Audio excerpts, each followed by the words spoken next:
आम के पौधों से मुसलसल अच्छी पैदावार हासिल करने के लिए और इन पौधों को सेहतमंद रखने के लिए हर साल प्रूनिंग की ज़रूरत होती है। आम के पौधे में ये अमल नर्सरी से शुरू होता है और जब तक पौधे की ज़िंदगी होती है तो ये अमल चलता रहता है। तो हमने प्रूनिंग की बुनियादी मालूमात आप तक पहुंचाने के लिए प्रूनिंग को 5 हिस्सों में तकसीम किया है। ये 5 एपिसोड होंगे और हम कोशिश करेंगे कि एक मौसर अंदाज में ये सारी मालूमात आप तक इस तरह पहुंचाई जाएं कि जब आप प्रूनिंग के लिए जाएं तो आपको किसी बड़ी दिक्कत का सामना ना करना पड़े। अच्छा, इसमें जो पहला एपिसोड है वो है प्रूनिंग से पहले प्रूनिंग की तैयारी।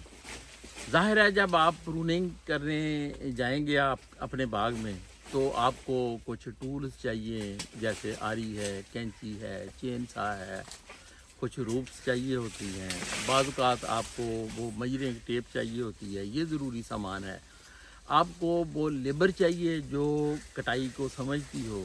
अगर आपकी लेबर कटाई को नहीं समझती तो आपने उसके लिए तरबियत का इंतज़ाम करना है। फिर ज़ाहिर है वो पौधे बड़े छोटे होते हैं, पौधे का साइज़ कितना रखना है तो वो आपने मालूम करना है, ये आपको पता होना चाहिए कैसे करना है। जो ज़ख़म हैं उनको आपने उनकी हैंडलिंग कैसे करनी है। तो इसी तरह और भी बहुत सारी छोटी छोटी चीज़ें हैं जो आपको मालूम होनी चाहिए ताकि आप एक मौसर और दुरुस्त तरीके से प्रूनिंग कर सकें। फिर जो दूसरा हमारा एपिसोड है वो है छोटे पौधों की कटाई। छोटा पौधा हम उसको कहते हैं जो फल भी दे रहा होता है और ये ग्रो भी कर रहा होता है, अपने साइज़ में बढ़ रहा होता है। इस पौधे के साइज़ को कंट्रोल करने की ज़रूरत नहीं होती क्योंकि ये भी छोटा है। इसके लिए जितनी जगह खेत के अंदर है अभी उसने पूरी की पूरी वो ऑक्यूपाई नहीं की, तो इसलिए इसको बढ़ने देते हैं।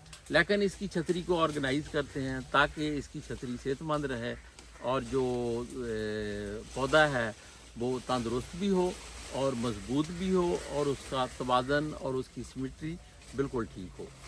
अच्छा, फिर जो तीसरा एपिसोड है वो है मुकम्मल पौधों की कटाई, कि जब पौधे जो हैं वो अपनी प्लांटिंग ज्योमेट्री के हिसाब से जितनी उनके लिए जगह रखी हुई है, जब वो साइज़ अचीव कर लेते हैं, उस साइज़ को पहुंच जाते हैं, उनका फैलाव और उनकी ऊंचाई, तो फिर हमने उसी साइज़ में उसको मेंटेन रखना होता है ताकि जो पौधे हैं वो एक दूसरे को तंग ना करें और अपनी जो उनकी जगह है उस जगह के अंदर ही रहें। तो ये भी एक स्पेशलाइज्ड काम है। इसमें जो है वो चोटी भी काटनी पड़ती है, इसमें बाज़ औक़ात साइड वाली शाखें जो एक दायरे से बाहर निकलती हैं, अपनी जिसामत से बाहर निकलती हैं, वो भी काटनी पड़ती हैं। इसका अपना तरीक़ाकार है, वो भी हम आपको समझाएंगे कि हम ये कैसे सारा कुछ मुमकिन बना सकते हैं। और उसके बाद फिर बड़े पौधों की कटाई है। बड़े पौधे हम उसको कहते हैं जो अपने साइज़ से बड़े हो जाते हैं। जब बाज़ औक़ात हम कई साल तक प्रूनिंग के अमल में कोताही करते हैं तो वो पौधे रोशनी की तलाश में ऊपर से ऊपर चलते रहते हैं और बाज़ औक़ात बहुत बड़े हो जाते हैं। और बाज़ औक़ात वो जो जगह है वो ये तकाज़ा करती है कि पौधे का कद 25 फुट हो, लेकिन पौधा जो है वो 50 फुट तक चला जाता है। ऐसे पौधों को अपनी असल शक्ल में, जो उनकी शक्ल होनी चाहिए उनकी प्लांटिंग ज्योमेट्री के लिहाज से, उसमें वापस लाने के लिए उनको रिजुविनेट करना पड़ता है। तो ये एक स्पेशल तरीक़ाकार है। हम कोशिश करेंगे कि वो भी आपको समझाएं कि आपने इन पौधों को काटना कैसे है। वो स्पेशल टेक्निक्स हैं जिसके ज़रिए पैदावार भी बहुत ज़्यादा मुतासर नहीं होती और आप पौधे को काट भी सकते हैं। फिर जो आखिरी हमारी एपिसोड है 5वीं, उसमें हम कोशिश करेंगे कि आपको बताएं कि हम प्रूनिंग के अंदर 10 बड़ी गलतियां कौन कौन सी करते हैं जो ना सिर्फ फल की पैदावार को मुतासर करती हैं बल्कि वो पौधे की सेहत को भी ख़राब करती हैं।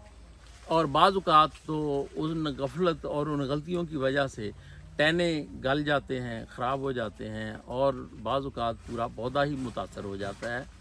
तो इन गलतियों से हमने बचना कैसे है, अपने पौधे को हमने सेहतमंद कैसे रखना है, और जो छोटी छोटी मिस्टेक्स हैं उनके लिए हमने लेबर को कैसे ट्रेन करना है कि वो ये गलतियां ना करें, हम कोशिश करेंगे ये सारी चीज़ें हम आपको एक अच्छे तरीके से आप तक पहुंचाएं ताकि आप जो अपना स्टाफ है और आप ख़ुद इन चीज़ों को समझ के फिर आप इस काबिल हो जाएं کہ آپ اپنے پودوں کی ایک اچھی اور مؤثر پروننگ کر سکیں. آپ کے کھیت میں کسی طرح کا بھی پودا ہو, آپ اس کی پروننگ جو ہے وہ اس انداز سے کریں جو اس پودے کی اصل ریکوائرمنٹ ہے, تاکہ آپ کے پودے صحت مند بھی رہیں اور آپ کو پیداوار بھی اچھی ملے.